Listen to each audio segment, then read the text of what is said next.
Merci à tout le monde. Je suis extrêmement satisfait et heureux de voir le groupe qu'on est. Il y a beaucoup de gens qui sont déplacés.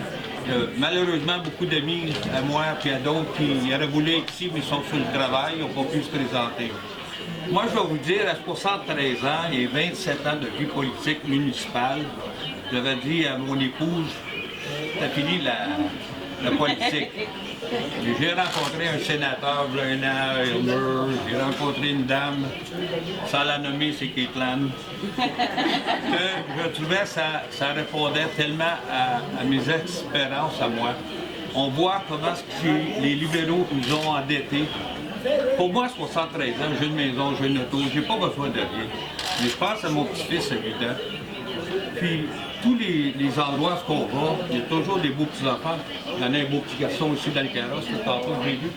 C'est le futur de ces enfants-là. C'est pour ça que je m'inquiète, même à mon âge.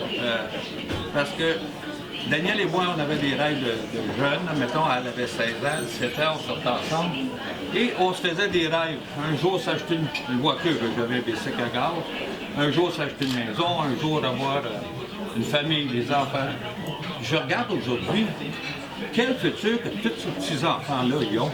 Le prix des maisons, le prix de la nourriture. J'ai rencontré une dame au TGL hier, avant-hier. Elle a un enfant, elle est seule. Elle paye 1 600 $ de loyer. Elle travaille au TIB. Elle travaille pour payer le loyer, dans le fond, un peu de bouffe. C'est tellement triste. Il faut faire quelque chose, puis s'impliquer pour le futur de ces enfants-là. Puis tous les rêves que Daniel, mon épouse et moi, on a eus, j'aimerais que les enfants d'aujourd'hui puissent avoir ces mêmes rêves-là.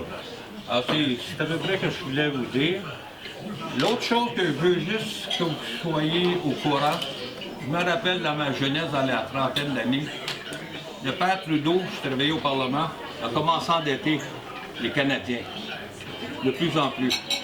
Alors, quand il l'a quitté, on a remplacé ici, à Gatineau, par une dame, Claudie Mailly, la première dame conservatrice. On parle peut-être de 35 ans ou 40 ans passés, les années passent tellement vite. Mais je veux juste vous dire une chose, c'est que cette année, en 2025, on va répéter l'histoire. On va remplacer le député libéral par une autre dame. Je vous la présente, c'est Caitlin.